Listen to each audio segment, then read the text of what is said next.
Hello everybody, my name is Nicole Fedele and I'm from Italy.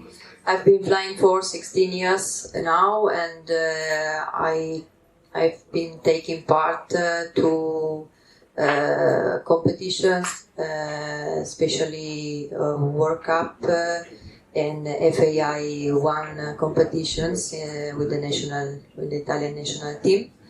In this last period, I'm more involved in acro because I need some new challenge. So for this year, I decided to quit competitions, cross-country competitions for a while and see what's going on with a new discipline because I need some to recover some motivation and enthusiasm doing something new. And I think this is one of the points I will touch later during my lecture. I would like tonight. I would like to start talking about what makes a pilot successful. Is it just talent, or is it something that anyone can reach with training and application? What do you think?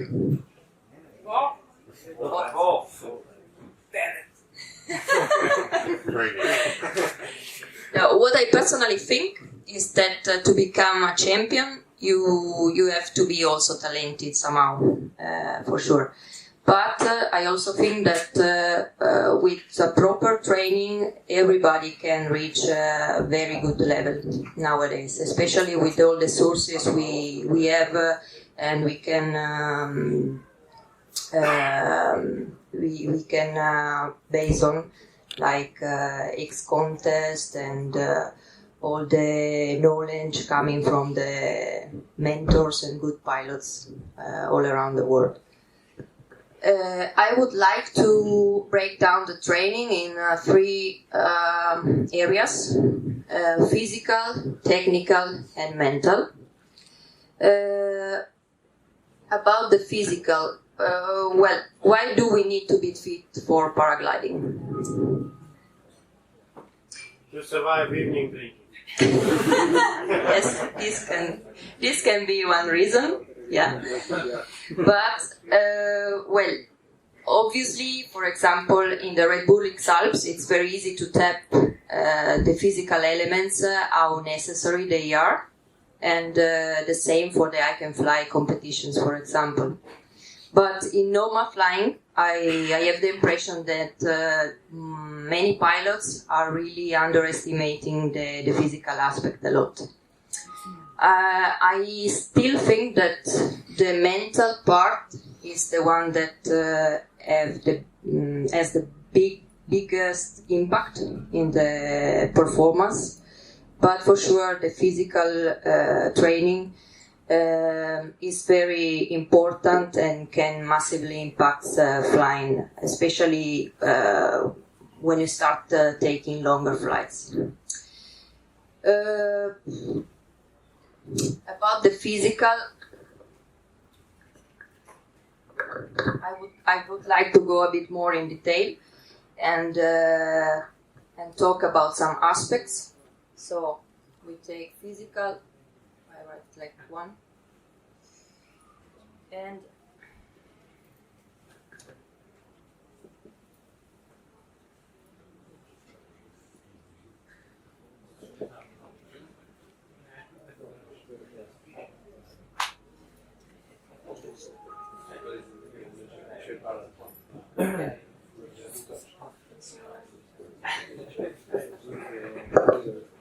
this is one of the reasons why physical training is very important. Endurance and ability to concentrate longer are often correlated with each other. So if you want to be able to fly better and improve your skills, you have to start looking into longer flights and longer competitions. I remember, for example, something that happened to me in 2014. I had an accident in mid-October, and I broke my back. I underwent a surgery, and the doctor said that for 6 months I could not fly. But in January, we had the World Championship in Roldanillo, Colombia, and I was really motivated to go. So when I came back from the hospital, I immediately called my personal trainer at that time, and I told him, listen, we have to be ready for the Worlds. And so we started immediately with quite intense physical training at the gym, and associated to a nutrition plan that was quite hard too. But after 3 months, I was ready.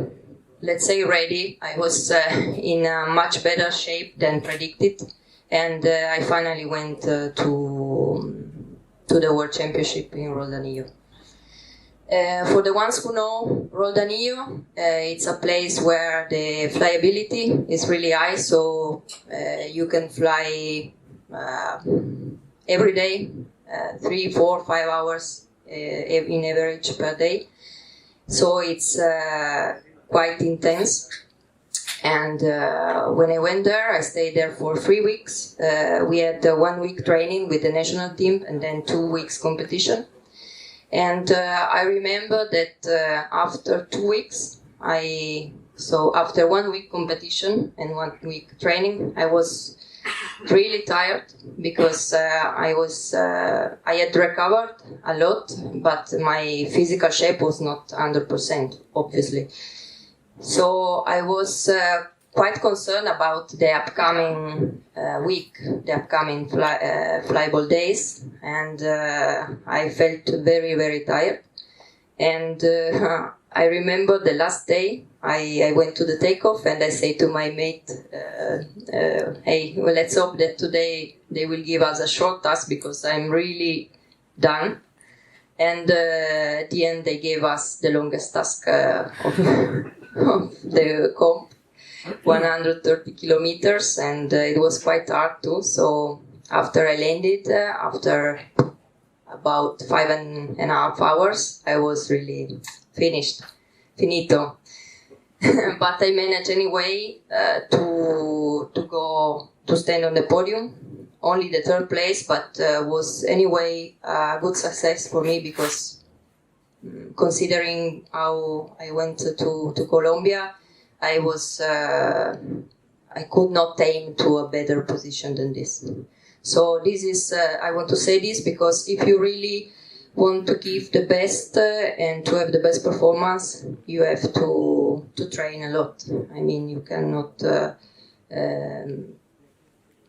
leave anything to the case. So, another thing is that can be affected by physical training is the safety.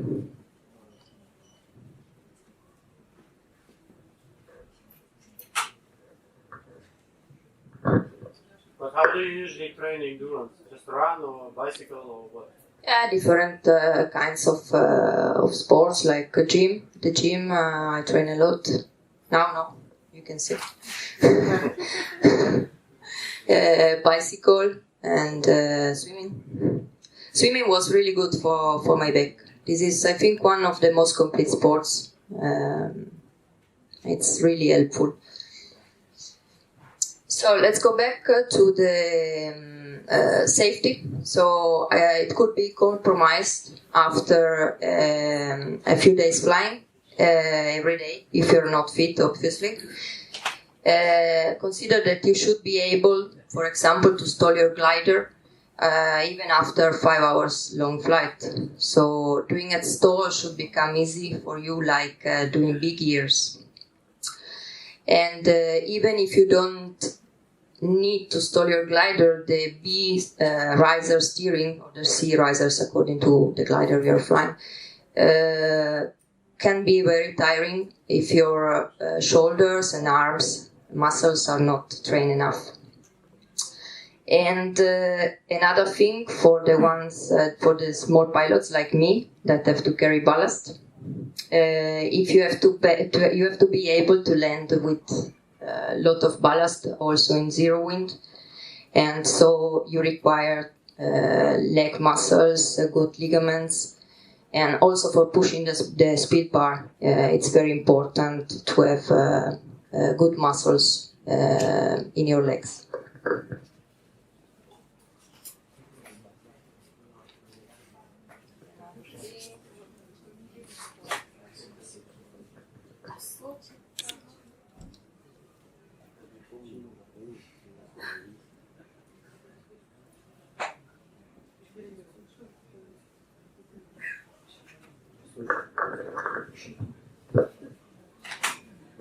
Maybe not all pilots have this problem because, as I see nowadays, this lightweight equipment is becoming very popular.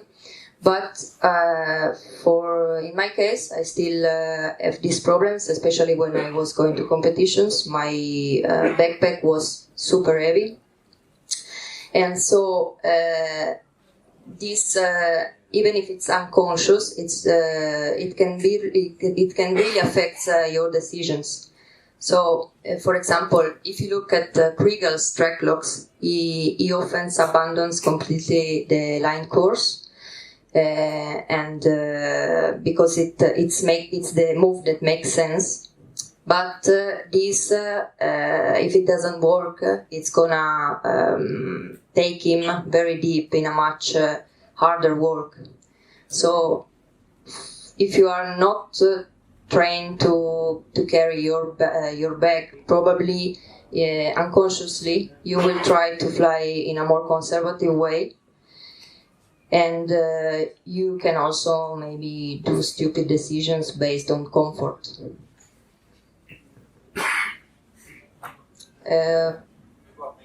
So basically, good physical condition influences flying in a very favorable way and affects our decisions, therefore our performance. We go to the technical now.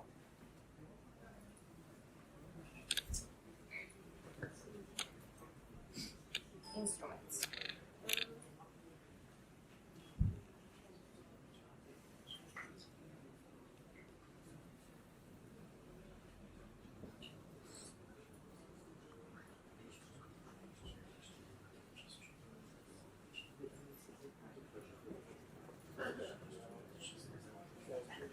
So, for the technical point of view, you get to know your instruments and understand the maximum capacity. So, in some countries, for example, in Italy, there are many courses to learn how to use your instruments. But in any case, if you go to competitions, there is always somebody that can help you to teach you how to use your instrument. At the same time, you have to know the capacity of your glider at SAVI courses. And from my point of view, these courses should be mandatory, even if in many countries they are not. For example, in Italy, they are not. And I say this because I saw the success of the acro pilots coming to cross-country competitions. For example, Patacaz, Nicola Donini, Seiko Fukuoka, Felix Rodriguez, and Jack Pimlet. They all are really good, skilled acro pilots, and when they came to the cross-country competitions, they really get into the game very fast and with a lot of success.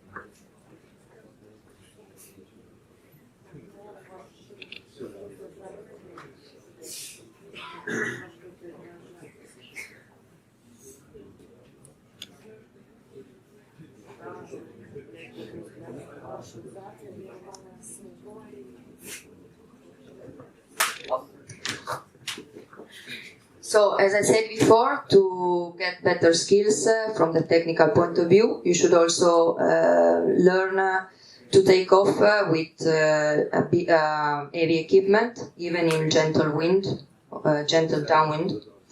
And you should also learn a lot of meteorology, understand the sky not just now, but predict what will gonna happen in a few hours along the route, the cross-country or competition route. You should learn to deploy your reserve parachute. You can do this both during SAV training or also at the gym, jumping off, for example, of a high table to a gym mattress and learning to roll off the energy.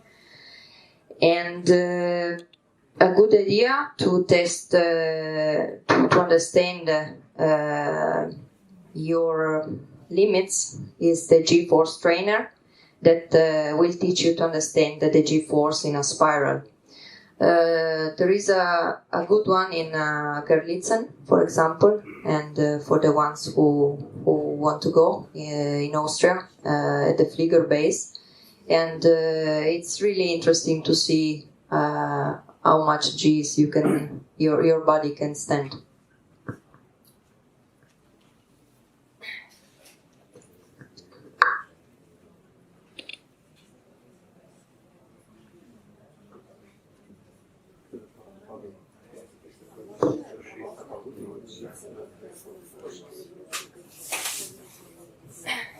Try to be analytical, and if you find something that you don't understand, start to take it apart, look at every single piece and learn how to improve every single building block. This, to make an example, at the beginning of my flying career, I was not so good at taking the start, and I start to wonder myself why. And I found some reasons. So one was that I was launching too late, always too late.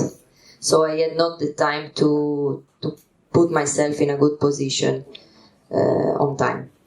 The second one is that I realized that I didn't feel at ease in the gaggle. So when it was too crowded, I was always trying to take a larger curve to stay outside of the gaggle, so I was not really in the core of the thermal. I was always somewhere in the wrong place.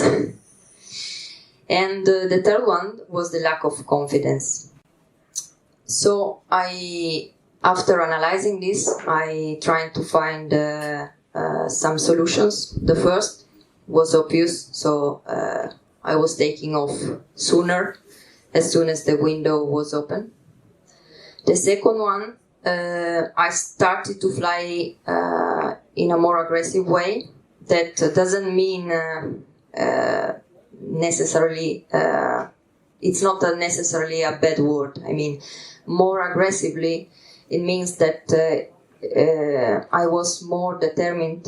I was always in the respect of the sports rules and of the flying mates, but I was more. I was flying with more decision. And the third, I was still respecting the other pilots, but I was no more so intimidated by the big names, because I realized that. When I was, for example, in the thermal with, I don't know, a rival that I was considering stronger than me, I was just giving him or her the way. So I was just too intimidated. So I decided to try to fly a bit, to have more self-confidence and to be more, to take my decisions. And don't get scared by the others.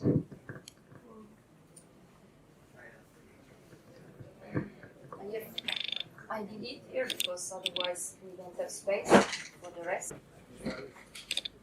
So, mental.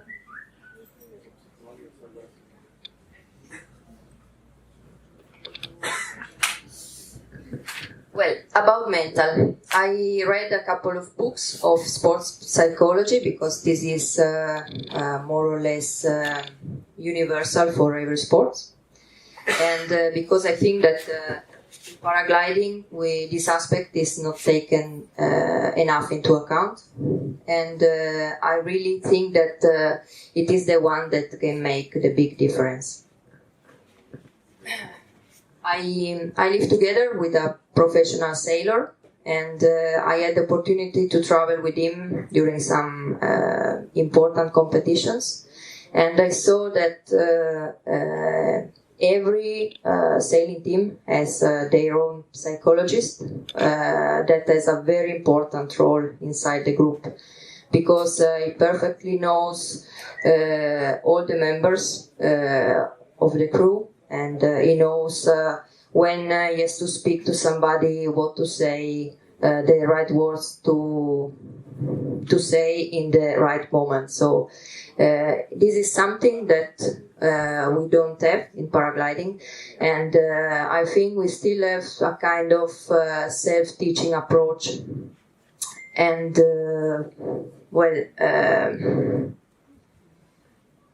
this is, I think, the clue, the key for having a successful performance. Because in my case, I worked on my physical preparation at the gym. I focused on technical aspects, doing everything I could do to improve my skills and become a better pilot, but this was just covering a small percentage. So it was an improvement, but it was not a big one. I think that the goal is to reach the flow, which is a mental state in which a person performing an activity is fully immersed in a feeling of energized focus, full involvement and enjoyment in the process of the activity he is doing. In essence, flow is characterized by complete absorption in what one is doing, and with the result of a loss of the sense of the time. So time is not a factor anymore. To make you understand this a bit better, I will draw this. So I draw. This is the challenge.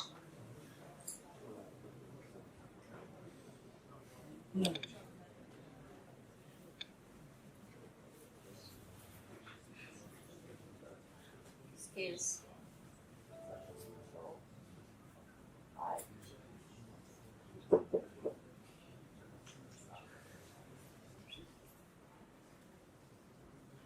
This is called flow channel.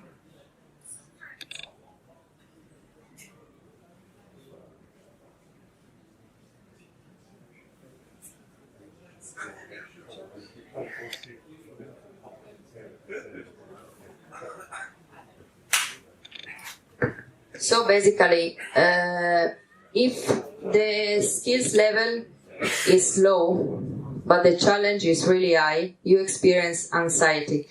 On the other hand, if the skills level is high, but the challenge is low, you experience boredom.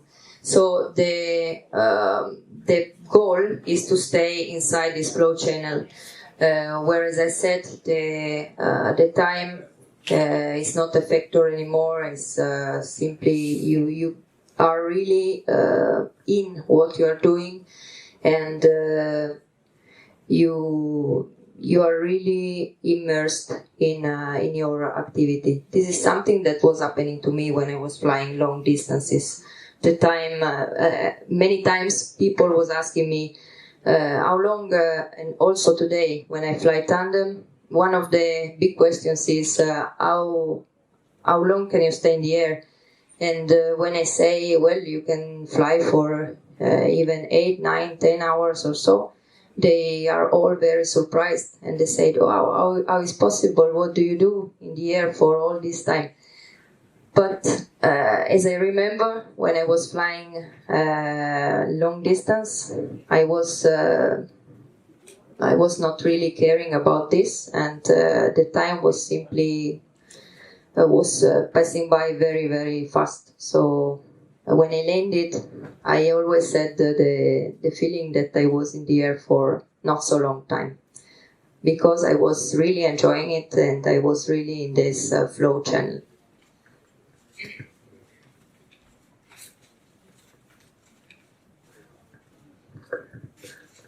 I have a curiosity about this mental part. In 1980, Dr. Charles Garfield, former NASA researcher and current president of the Performance Science Institute in Berkeley, California, conducted an experiment on 4 groups of world-class athletes just prior to the Olympics Games in Lake Placid, New York. He wanted to study the effect of the mental training, including visualization, on these top-level athletes. And he divided the groups as follows. So the first group did 100% physical training, so only physical training, no mental training at all. The second group did 75% physical training and 25% mental training. The third group did 50% physical training and 50% mental training. And the fourth and last group did 25% physical training and 75% mental training. And what the researchers found was that group 4, the one with the most mental training, has shown significantly greater improvement compared to group 3, that had only 50% mental training.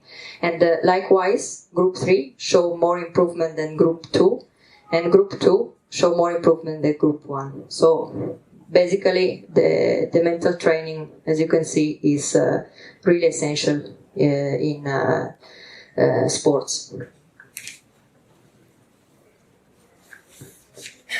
Going back to the flow, there are different techniques to reach the flow channel. One is modeling.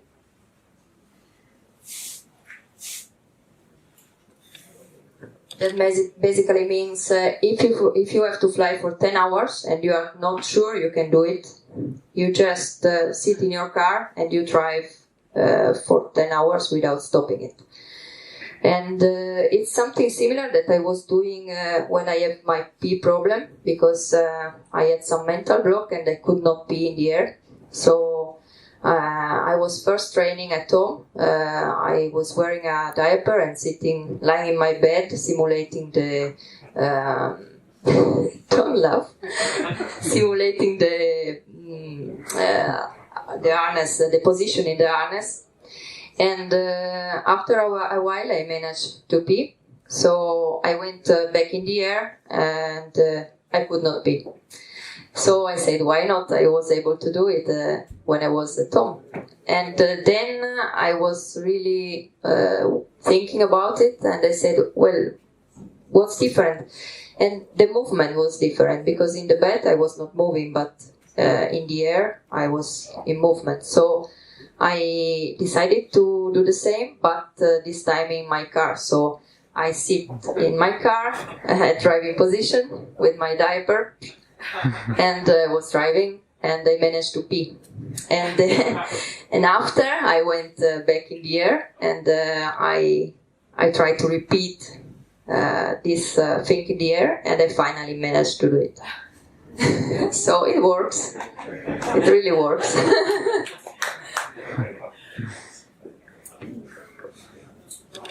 Nicole, I will not buy your car. It was an old one. Already sold, poor guy.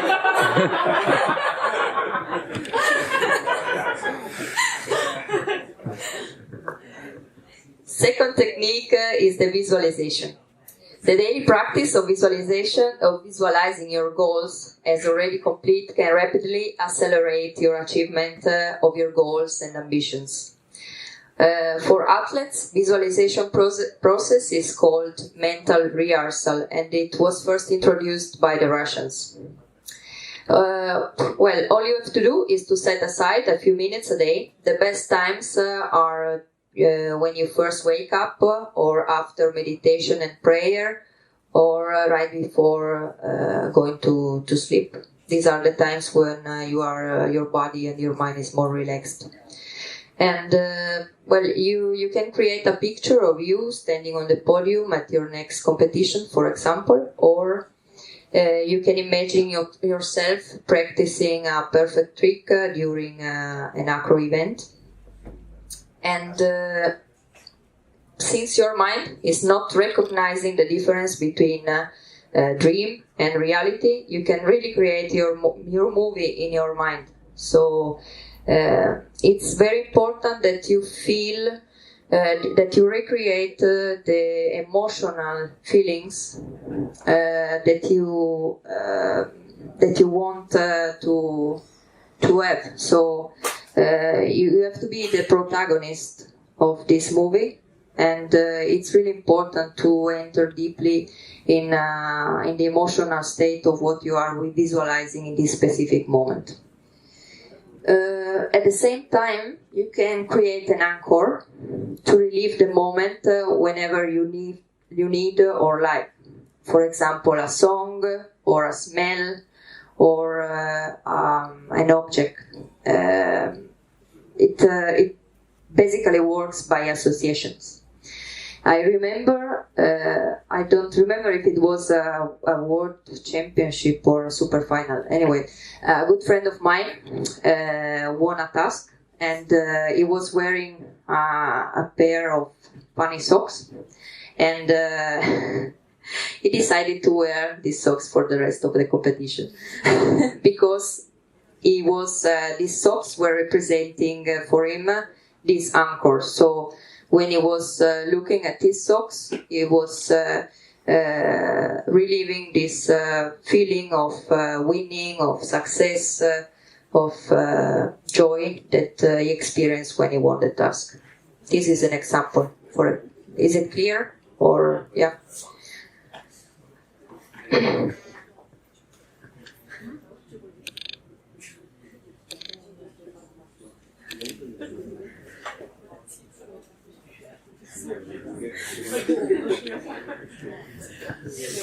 Learning to deal with fear. Well, fear is always present when you are outside of your comfort zone. And it is important to understand that it's a part of the game. So normally one who has no fear is not aware of the danger. To make a simple example, just think if you would lose your sensitivity in your skin, probably in winter your fingers will get frozen because you don't realize that you have to put your gloves. Or at the same time, if you cook something and you can easily get burned because you don't realize that your hand is on the fire. So at the same way, a reasonable amount of fear helps you to be more active and reactive in front of a potential danger. Jeb Corliss, a top wingsuit pilot, said after his near-fatal accident, I did a big mistake. I lost fear. Fear is a super important thing, man. If you, without fear, you will die. This is what they said. So basically, you have to learn to stay in this process. I mean,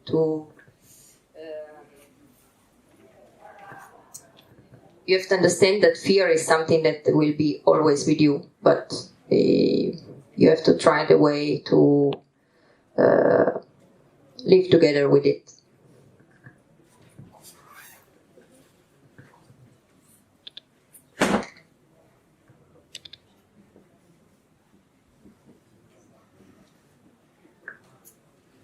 Self-talk. So I noticed that sometimes, and this happened mainly when I was out of my comfort zone, I started to have some negative thoughts.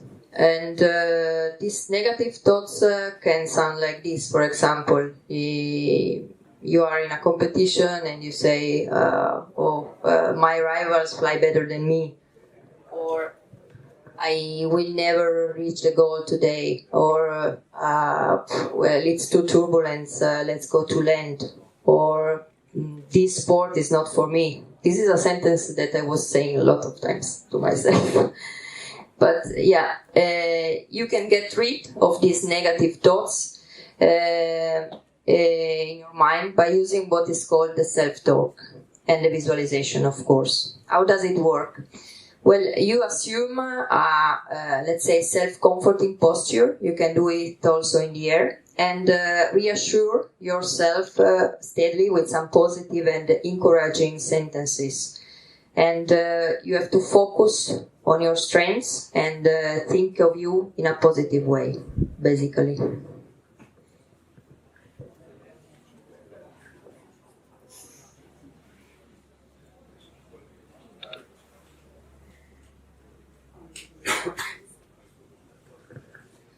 Goal settings. So, to reach a goal, you must be motivated. And to be motivated, you have to set your goals. These goals can be short, medium, or long term. And they must be specific, measurable, formulated in a positive way, and realistic. Specific means, for example, I want to become a better pilot. This is not specific.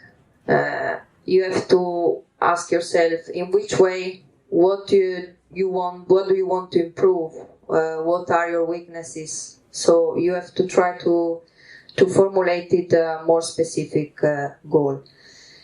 Measurable, an example can be, I want to fly cross country. This is not measurable. How far do you want to fly? Or set a specific distance, type of course, where you want to fly and when, set a deadline. Positive. Our subconscious mind does not understand negative. So if you say, for example, I don't want to bomb out, your mind will just read, I want to bomb out. So it's not listening to the negatives. So it's better to formulate it in a positive way, like, for example, I want to fly far. Realistic. A goal has to be set according to your skills and experience, of course. It must be challenging, but at the same time achievable. Otherwise, you will get frustrated soon. And try to work at one goal at a time. So don't give yourself too many goals at the same time. Otherwise, probably your mind will get confused. You will finish losing motivation, and so on.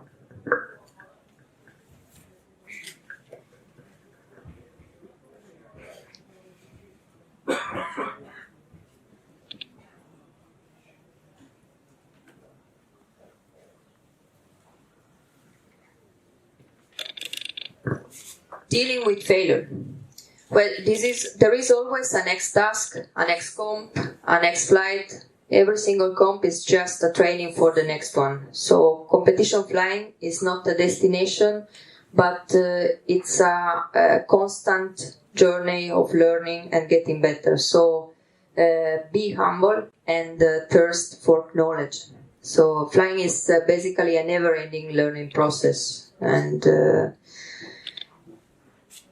normally the winning is not a normal thing. So most of the times you will lose, and sometimes you will win. You just have to get used to it.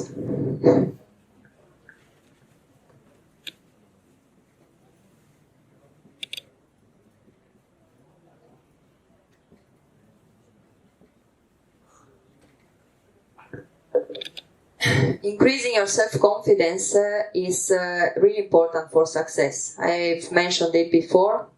don't get intimidated if you fly with the world champions.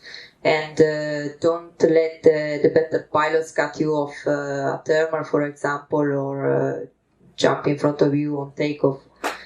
This doesn't mean that you have to go there and punch them, but just... Also. Don't get intimidated. So respect the sports rules and your flying dudes, but be determined in what you want.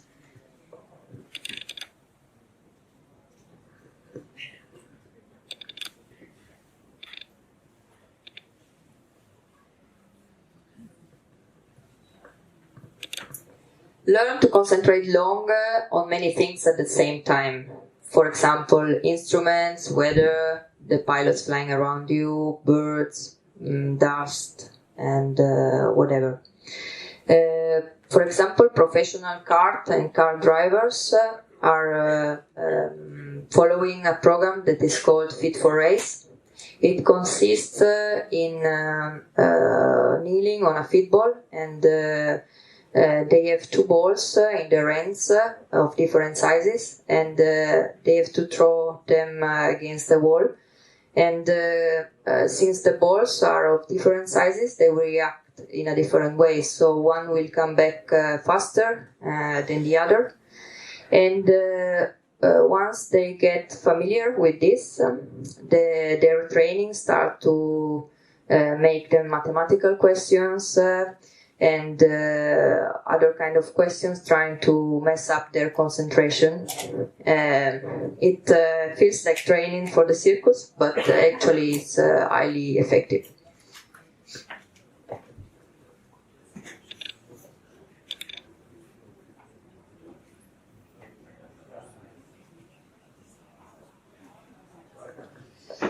Meditation. Yoga can help in this to improve concentration, breathing techniques, mental focus, and recharging your batteries in a short time. Actually, I tried to do this yoga, but for me it didn't work. Maybe I went to the wrong teacher, but I should try it again, because I had some feedbacks that it works pretty well. So maybe you should try. I will write the 10 here because I have the space.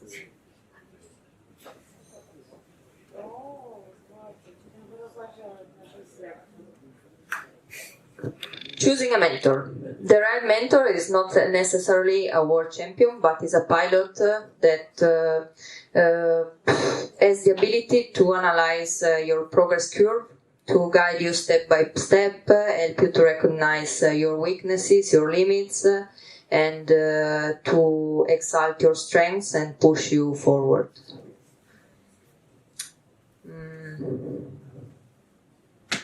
I don't have any other points. So basically this is my presentation, but if you have any questions about anything, just feel free to ask. Yeah. How to train your G-force ability? The G-force? Yeah. As I said, there is this G-force trainer. If you are not really familiar with it, so yeah, if you, I mean, I don't know if there are any others. Probably yes, around Europe there will be others. But personally, I fly spirals and all this stuff without problems. But I know that when you go to SAV course, there are many pilots that if you go to the right teacher, they have this kind of machine, and they can really sit there and try to understand the G-force. So basically you have to look around and see where you can find this machine. Otherwise you have to try doing spirals maybe over the lake with an instructor. This is the best way to start.